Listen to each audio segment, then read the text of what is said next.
नमस्कार, स्वागत है आप सभी का बिहार बुलेटिन में। आपके साथ मैं हूं पल्लवी रविंद्र सिंह। खबरों की शुरुआत पटना से करेंगे। नई दिल्ली में 31 जुलाई को जेडीयू के राष्ट्रीय कार्य समिति की बैठक होगी। इस बैठक में मुख्यमंत्री नीतीश कुमार, केंद्रीय इस्पात मंत्री और पार्टी के राष्ट्रीय अध्यक्ष आरसीपी सिंह, सभी सांसद, सभी राज्यों के प्रदेशाध्यक्ष और कार्यकारिणी के सभी सदस्य हिस्सा लेंगे। जंतर मंतर स्थित पार्टी के केंद्रीय कार्यालय में यह बैठक होगी। इस बैठक में शामिल होने के लिए मुख्यमंत्री नीतीश कुमार शुक्रवार को दिल्ली रवाना हो सकते हैं। बताया जा रहा है कि बैठक में सदस्यता अभियान की रूपरेखा, संगठन से जुड़े मुद्दों पर चर्चा की जाएगी। इसके अलावा आने वाले कई राज्यों में विधानसभा चुनाव होना है, इस मुद्दे पर भी तैयारियों के बारे में चर्चा हो सकती है। इस पूरे कार्यक्रम और बैठक के बारे में पार्टी के महासचिव आफाक अहमद खान ने जानकारी दी। अब दूसरी ओर यह भी चर्चाएं हैं कि कुछ नए चेहरों को भी जिम्मेदारी सौंपी जा सकती है। दरअसल अभी पार्टी के राष्ट्रीय अध्यक्ष आरसीपी सिंह और मोदी कैबिनेट में इस बार केंद्रीय इस्पात मंत्री भी बनाया गया है। उन्हें अगर पार्टी राष्ट्रीय अध्यक्ष पद पर चेहरा बदलने का फैसला करती है तो उपेंद्र कुशवाहा को इसकी जिम्मेदारी सौंपी जा सकती है। इनके अलावा ललन सिंह का नाम भी चर्चा में खूब उड़ रहा है। हालांकि बैठक के बाद ही सब कुछ साफ होगा कि पार्टी ने किसे क्या जिम्मेदारी सौंपी है। बैठक के पीछे क्या खास वजह रही है। अभी यूपी में अगले साल चुनाव होना है, इस पर भी खास चर्चा के बाद बातचीत संभव।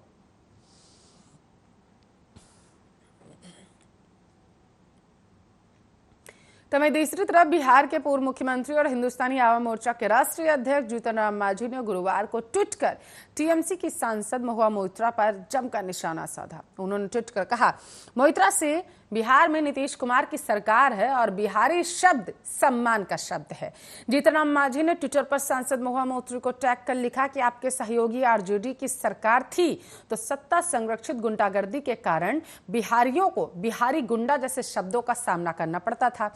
आज बिहार में नीतीश कुमार के सुशासन की सरकार है और बिहारी शब्द सम्मान का प्रतीक है। वैसे आपको बंगाल की गुंडागर्दी मुबारक।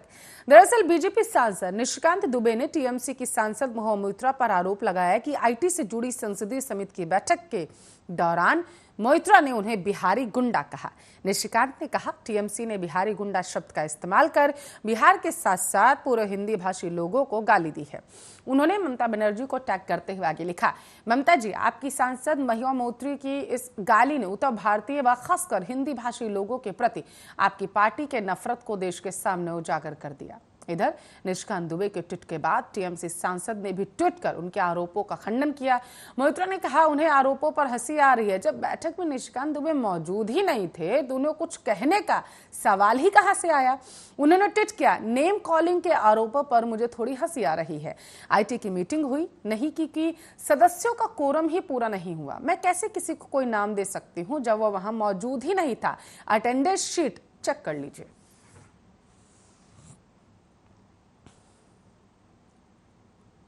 तो वहीं यूपी में अगले साल विधानसभा का चुनाव होना है। अभी वहां मुख्यमंत्री योगी आदित्यनाथ की सरकार है। विधानसभा चुनाव की तैयारियों के बीच बुधवार को आरजेडी सुप्रीमो लालू प्रसाद से एनसीपी के प्रमुख शरद पवार ने मुलाकात की।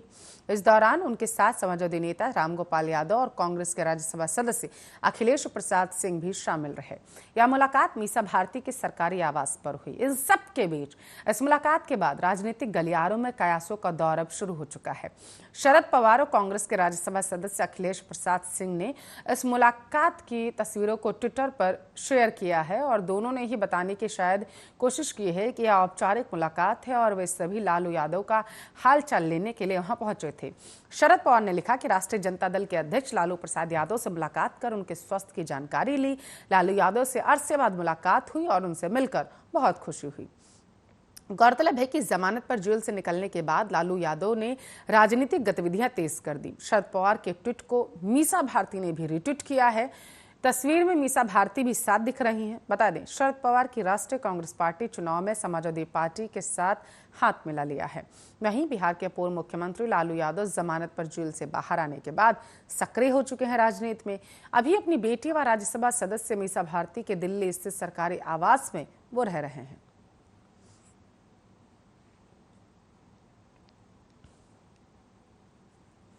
पटना का रुख करेंगे। बिहार विधानमंडल के 5 सदस्यीय मानसून सत्र का आज आखिरी दिन है। 5 दिनों की कार्यवाही में विपक्ष ने जन सरोकार के मुद्दे सदन में रखे थे। इधर सत्ता पक्ष ने भी विपक्ष के सवालों का जवाब दिया। हालांकि पिछले बजट सत्र के दौरान 23 मार्च को विधानसभा में विपक्ष के विधायकों के साथ जो व्यवहार हुआ था उस पर मुख्यमंत्री ने कुछ नहीं कहा।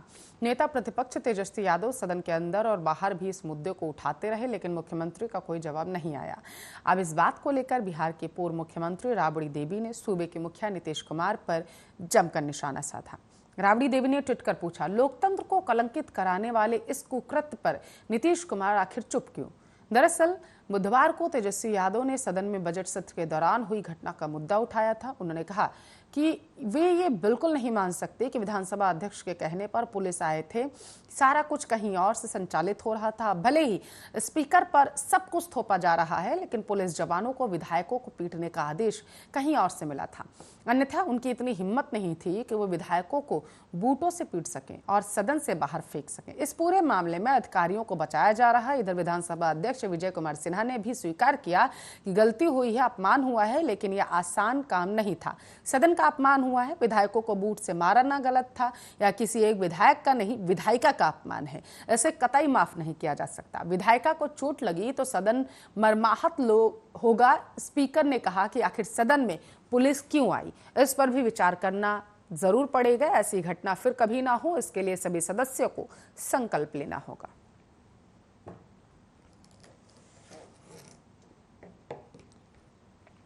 चलिए बांका को रुख करते हैं। रजौन थाना क्षेत्र के संज श्यामपुर पंचायत के टेकनी गांव के एक 35 वर्षीय युवक की तालाब में डूबकर गुरुवार को मौत हो गई। यह घटना सुबह के करीब 8:30 बजे के आसपास की बताई जा रही है। युवक शौच करने के लिए जा रहा था। इस क्रम में वह पोखर से पानी लेने पहुंचा। इस दौरान आपको बताते चले उसका पैर फिसल गया और पानी में डूबकर उसकी मौत हो गई। घटना की जानकारी मिलने के बाद आसपास के लोगों की भीड़ वहां जुट गई। परिजनों में कोहराम मच गया। बताया जा रहा है कि 5 बेटियां हैं उसके परिजनों ने कहा है कि सुबोध की पत्नी सरिता अभी भी गर्भवती है। परिजनों की इस बात की अब चिंता सता रही है कि आखिर इतनी बच्चियों का भरण पोषण उसकी पत्नी अकेले कैसे करेगी। अभी तक किसी भी बेटी की शादी भी नहीं हुई है। सभी छोटी बेटियां हैं। बताया जाता है कि सुबोध ही मजदूरी करके अपने परिवार का भरण पोषण करता था। अब अचानक उसकी मौत के बाद परिजनों पर दुखों का पहाड़ टूट पड़ा। घटना की जानकारी मिलने पर रजौन थाना अध्यक्ष बुद्धदेव पासवान दल बदल के साथ वहां पहुंचे। घटनास्थल पर पहुंचकर करीब 11 बजे शव को पोस्टमार्टम के लिए भेजा गया। इस मामले में सुबोध की पत्नी सरिता देवी के बयान पर रजौन थाना पुलिस ने यूडी केस दर्ज कर लिया। मृतक के परिजनों को पंसद सरिता देवी ने घटनास्थल पर पहुंचकर दाह संस्कार के लिए सहयोग राशि प्रदान की। वहीं घटना के बाद परिजनों में शोक है। इस हादसे के बाद सबका रो रो कर बुरा हाल।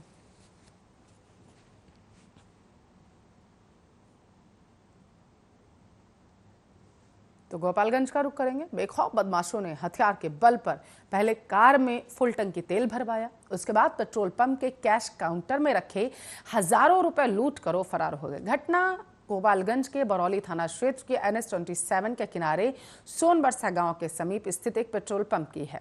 अपराधियों ने एक सप्ताह में बरौली और सिधवलिया थाना क्षेत्र में पेट्रोल पंप और लूट की दूसरी वारदात को अंजाम दिया। दोनों मामले आसपास के क्षेत्र के ही हैं। गुरुवार की अलसुबह लूट की वारदात की सूचना के बाद बरौली और सिधवलिया पुलिस मौके पर पहुंचकर सीसीटीवी फुटेज खंगाल रही है। पेट्रोल पंप के नोजल मैन सुनील सिंह ने कहा कि गुरुवार के अलसुबह कार में सवार होकर 4 युवक पेट्रोल पंप पर पहुंचे। यहां पर कार में 2400 रुपए का पेट्रोल भरवाकर फुल टंकी करवाई। फुल टंकी के बाद 2 युवक कार से बाहर निकले। दोनों के हाथों में पिस्तौल थी। नोजल मैन और मैनेजर को पिस्तौल दिखाकर कैश काउंटर में रखे हजारों रुपए लेकर वो फरार हो गए। लूट की रकम का खुलासा नहीं हो पाया है। सूचना मिलने के बाद बरौली और सिधवलिया थाने की पुलिस मौके पर पहुंचकर मामले की छानबीन में जुटी है। सोनबरसा गांव के ही पास एक और पेट्रोल पंप से हथियार के बल पर 32,000 रुपए लूट लिए गए। लूट की वारदात 23 जुलाई की। अभी इस मामले का खुलासा नहीं हो पाया है। बेखौफ अपराधियों ने लूट की ये दूसरी वारदात को अंजाम दिया।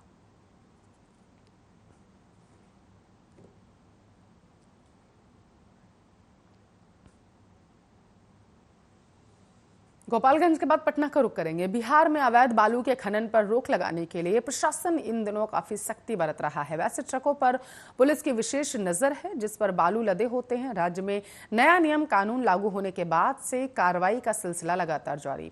बालू माफियाओं से साठगांठ रखने वाले पुलिस जवानों और अधिकारियों पर भी गाज गिर सकती है। पुलिस महकमे में हड़कंप मचा हुआ है। हालांकि बालू माफियाओं के खेल अब भी जारी हैं, वो भी अब पुलिस की पहुंच से बाहर हैं। इसी मुद्दे पर जेल में बंद जाप सुप्रीमो पप्पू यादव ने हमला बोला। उन्होंने ट्वीट कर कहा, बिहार में 2 एसपी और कई पुलिस पदाधिकारी बालू माफियाओं को संरक्षण देने में सस्पेंड हो चुके हैं, लेकिन ना बालू माफिया पकड़ गया है, ना उसका काला धन जब्त हुआ, ना बालू से तेल निकाल लाल होने वाले राजनेताओं पर हाथ डाला गया। सब मिलकर लूट रहे हैं, सब खामोश हैं। इतना सन्नाटा क्यों है भाई? बता दें कि बिहार खनिज नियमावली 2019 में संशोधन के बाद पुलिस बालू माफियाओं के खिलाफ और ज्यादा सख्ती बरत रही, साथ ही पुलिस कर्मियों पर भी गाज गिर सकती है। बीते दिनों बिहार सरकार ने बालू के अवैध खनन मामले में 2 आईपीएस अधिकारी सुधीर कुमार पोरिका और राकेश दुबे और इसके साथ साथ आपको बताते चले 16 पुलिस और प्रशासनिक अफसरों को तत्काल प्रभाव से निलंबित कर दिया। खनन विभाग के सहायक निदेशक संजय कुमार पर भी कार्रवाई की गई। वहीं 2 खनन पदाधिकारियों के सेवा सहकारिता विभाग को वापस करते हुए उन्हें निलंबित कर दिया गया। जाने की अनुशंसा भी लगातार की जा रही। इसके अतिरिक्त कई अन्य पुलिस पदाधिकारियों के खिलाफ भी कार्रवाई की गई है। मालूम हो, बिहार में अवैध खनन पर नकेल कसने के लिए कैबिनेट ने नई नियमावली बनाई है। बिहार खनिज नियमावली 2019 में संशोधन को बिहार कैबिनेट ने मंजूरी भी दे दी है। कैबिनेट की मंजूरी के बाद नई नियमावली राज्य में लागू हो गई। सरकार ने अवैध खनन पर 25 गुना तक जुर्माना बढ़ा दिया। साथ ही अवैध खनन में लिप्त वाहनों और नावों को जब्त करने का भी फैसला कर लिया गया।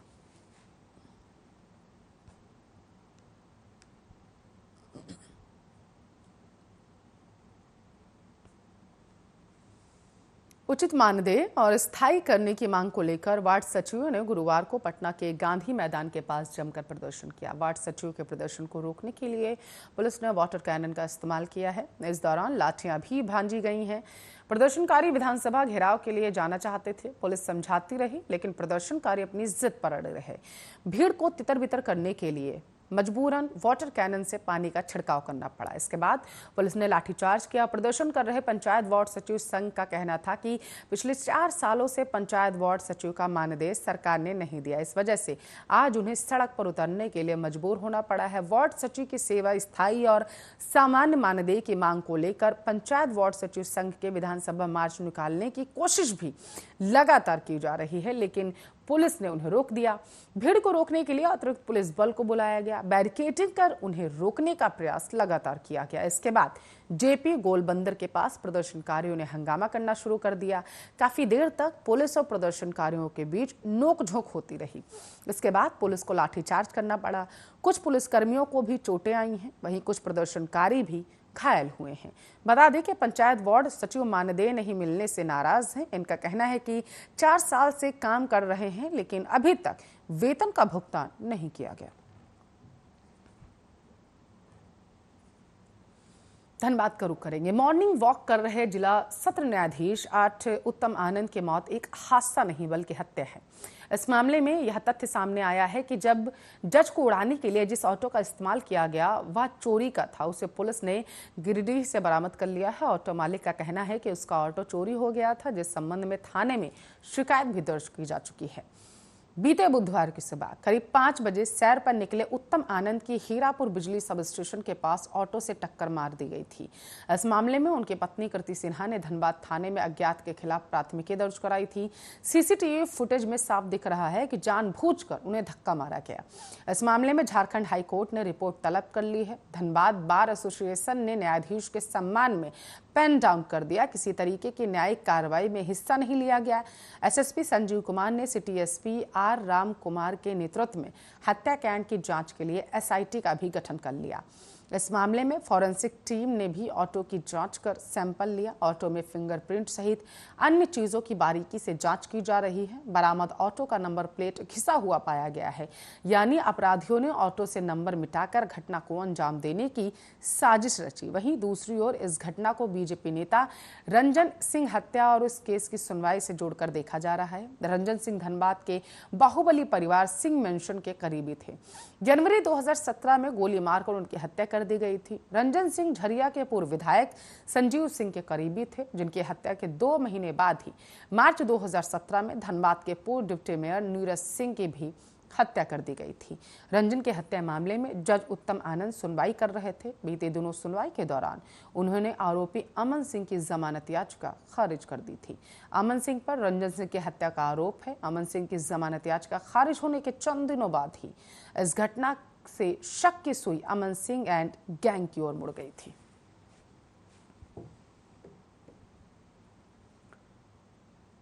तो बेतिया का रुख करेंगे। आपकी जानकारी के लिए आपको बताते चलें कि मत्स्य और मत्स्यपालन मंत्री मुकेश सहनी के साथ यूपी में हुई घटी घटना के बाद निषाद समाज में भारी आक्रोश है। मंत्री के पक्ष में गोलीबंदी शुरू करते हुए आंदोलन की चेतावनी दे दी गई थी। बुधवार को बेतिया शहर के दुर्गाबाद मोहल्ले में निषाद संघ के जिलाध्यक्ष संतोष चौधरी ने अहम बैठक की। इस दौरान निषाद संघ समाज के लोगों ने सरकार पर जमकर निशाना साधा, हमला बोला और मंत्री के साथ हर पल खड़ा रहने का संकल्प लिया। जिलाध्यक्ष संतोष चौधरी ने कहा, मंत्री मुकेश सहनी यूपी में फूलन देवी की प्रतिमा का अनावरण करने गए थे, लेकिन यूपी सरकार ने उन्हें नजरबंद कर लिया, जो बर्दाश्त नहीं किया जा सकता। इसके साथ साथ हम अपने पूर्वजों को भी सम्मान दिलाने के लिए काम कर रहे हैं, लेकिन सरकार उनकी उपेक्षा कर रही। सरकार अगर उन्हें उनका हक नहीं देती है तो सड़क से लेकर सदन तक विरोध किया जाएगा। वहीं संघ कार्यकारिणी के प्रदेशाध्यक्ष तुलसी चौधरी ने यूपी के सीएम योगी आदित्यनाथ पर प्रहार करते हुए कहा कि एक मंत्री को हवाई अड्डे पर ही नजरबंद कर देना निंदनीय है, जबकि इस समाज की भागीदारी देश में रही है, लेकिन सरकार व नेताओं ने इस समाज को उपेक्षित करने का काम किया। बता दें, सहनी की पार्टी यूपी के लखनऊ और वाराणसी सहित तमाम बड़े शहरों में फूलन देवी की प्रतिमा स्थापित करना चाहती थी। इस सिलसिले में जब सहनी वाराणसी पहुंचे तो वहां उन्हें एयरपोर्ट से बाहर ही नहीं निकलने दिया गया। दूसरी फ्लाइट से कोलकाता उन्हें भेज दिया गया था। मुकेश सहनी ने कहा कि एक तरफ प्रधानमंत्री कहते हैं सबका साथ सबका विकास, और एक मूर्ति लगाने गए तो रोका गया उन्हें। एनडीए की बैठक में हमारी बात नहीं सुनी जाती है, तो हमें और जीतन राम मांझी को मिलकर सोचना है कि आखिर हमारी बात क्यों नहीं सुनी जा रही। हालांकि इस बयान के बाद अगले दिन उनके तेवर जो थे वो कम हो गए। यूपी में हुए प्रकरण के बाद मुकेश सहनी ने कहा कि उनकी नीतीश कुमार सरकार से कोई शिकायत नहीं है, एनडीए को लेकर थोड़ा मसला है जिसे जल्द हल कर लिया जाएगा।